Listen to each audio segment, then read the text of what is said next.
Right, YouTube, Valentine's Day is upon us, and I figured I'd give you a story from Valentine's Day in the past. But if you are alone on Valentine's Day, if you don't have a date, just remember it don't mean shit. See, as a man, right, we're expected to drop $100, $200, $300 on a meal or a gift for Valentine's Day when we can all agree every day should be Valentine's Day. You don't need Hallmark to tell you when you need a date or when you need a boyfriend or when you should be taken out. And the theme of today's video, going to February 14th, 2013, Nathan Luthold. He murdered his wife. And why did he do it? Because he was just a dirty, desperate bastard. And before I go into the full story, I think what's interesting when I looked into this case is that someone like Nathan, he was a Baptist missionary, right? And by all accounts, never had a criminal history, never had any problems with law enforcement. His debts were fine. Nobody really had a bad word to say about him. Everyone was shocked when they learned that he committed this act. And it just goes to show that when someone is put in a situation where the emotions are being questioned, where they are not thinking clearly, where they are affected by sexual desires, that person is willing to do anything. I mean, if you think about it, let's say you have a boyfriend or a girlfriend, a husband or wife, and let's just say it gets to a point where you don't want to be with that person anymore, or you just happen to find someone else who gives you that one thing that your partner can't. What do you do? And it's an interesting dilemma. You could argue, well, it's your job to stay with your partner because loyalty, or you could say, be honest with your partner and walk away. What you would never say is go take your partner's life. And I'll say it before and I'll say it again, some people are just fucking idiots. No mental issues, no family problems, no abuse as a child, just fucking idiots. So we go to February the 14th, 2013. Nathan and his wife Denise, they are staying with Denise's family with their 3 children, and it seemed that they were experiencing a little financial hardship, or rather it was easier for them to stay with Denise's parents for now or at that period so they could, save a bit more money, make a bit more money, then eventually get their own house. And I thought to myself, because motivations, for me, trying to understand one's motivations with a crime is huge, and financial hardship can be a reason why people get divorced, people have issues, that it's normal, right? But I don't think financial hardship plays a part in this story at all. And it wasn't clear how long they had stayed with Denise's parents, but it was in the state of Illinois. And just to reiterate, Nathan and his wife were Baptist missionaries. Now, whilst they were staying with Denise's parents, they brought over to America a girl by the name of Anna Dobilate. Anna was Lithuanian.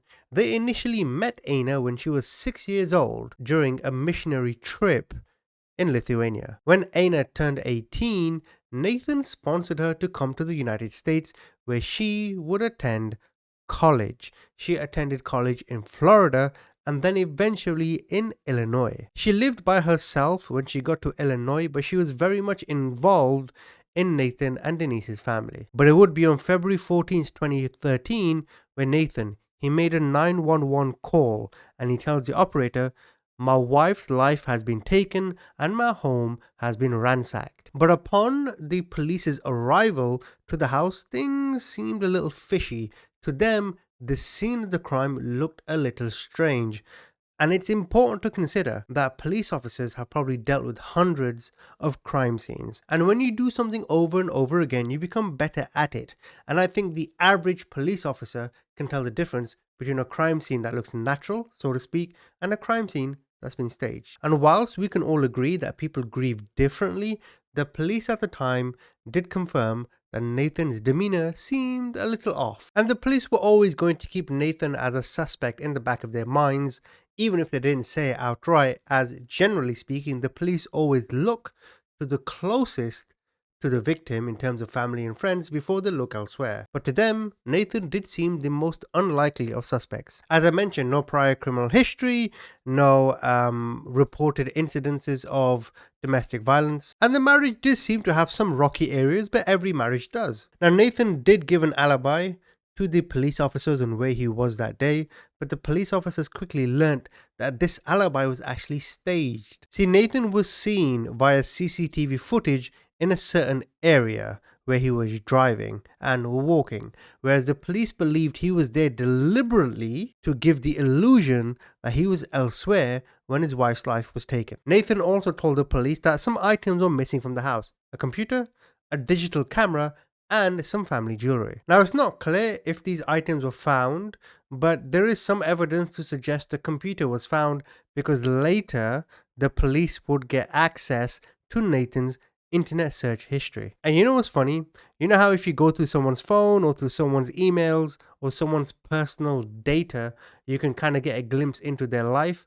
I think one's internet search history is as valuable as any other kind of data set you can get. I don't mean that in a criminal point of view. Like, if you were to look at my internet search history, you could just paint a picture on the kind of person I am. Just a horny bastard. And using his PC, his computer, and his internet search history, the police found a lot more evidence to suggest that Nathan was the one that took his wife's life. He was then arrested and charged with the murder, and in June 2014, it went to trial. Now, the prosecutor alleged the motivation for Nathan to take his wife's life is to give Aina a Valentine's Day gift. They claimed that Aina was Nathan's mistress. In 2013, he was 38 and she was 21. But Nathan and Aina, they dismissed the notion of them being in a relationship.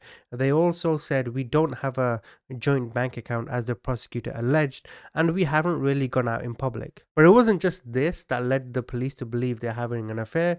They also found an email on Nathan's PC. This email said that he let Aina down and he's going to work harder to make their relationship better. The entire email was riddled with phrases and references that did not suggest their relationship was platonic in any way. Now, at some point, police officers in the house, they found a handwritten note by Denise, and in the note, Denise displayed her annoyance and sadness at the current state of her marriage. In the note, it actually says that she was sure that Nathan wanted her dead. Now, going back to the PC and the internet search history, the police found that how to kill someone was searched pretty often, whether by means of electrocution, lethal injection, or methods of suicide. But for the police, the most damaging piece of evidence was a search on how to use a Glock handgun by adding a silencer. Investigators knew that Nathan owned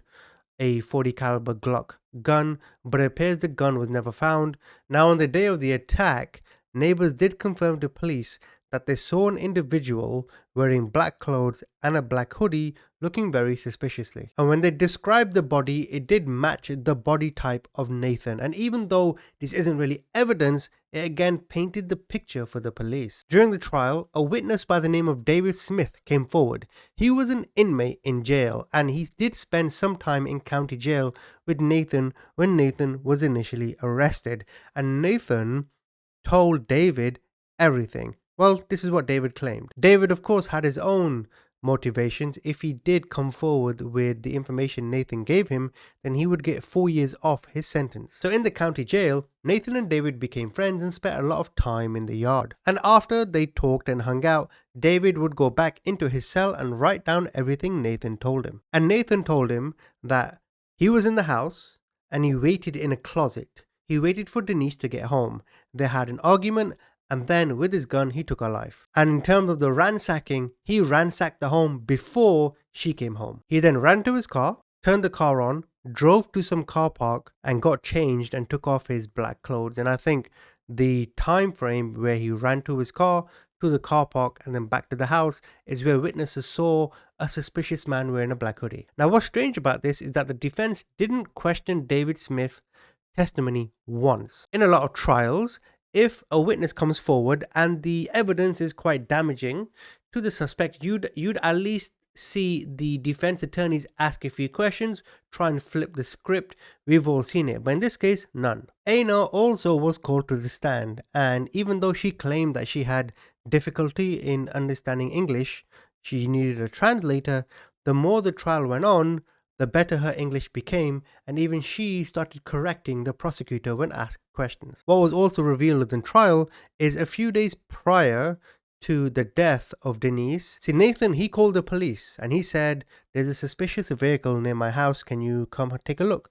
So the police came a few times, drove around the block, and they didn't see anything.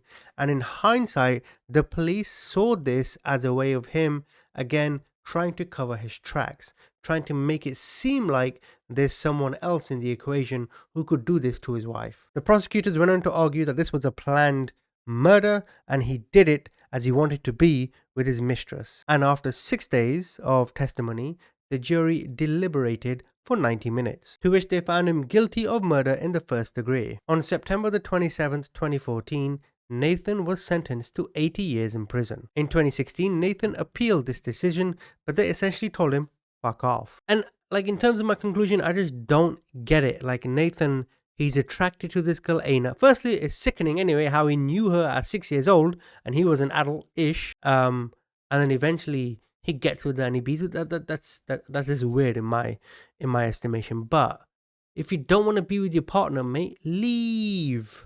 I know it's hard. I know it's infinitely hard, particularly if you have children. And if you can't leave, if you find it too hard, then be a fucking man and stay at home then. Aina's one girl. There's 100 other girls out there. And none of them are worth killing over. In the same way, no man is worth killing over. So I reiterate what I said earlier. This was just another fucking idiot. Why don't you guys comment? Tell me what you think.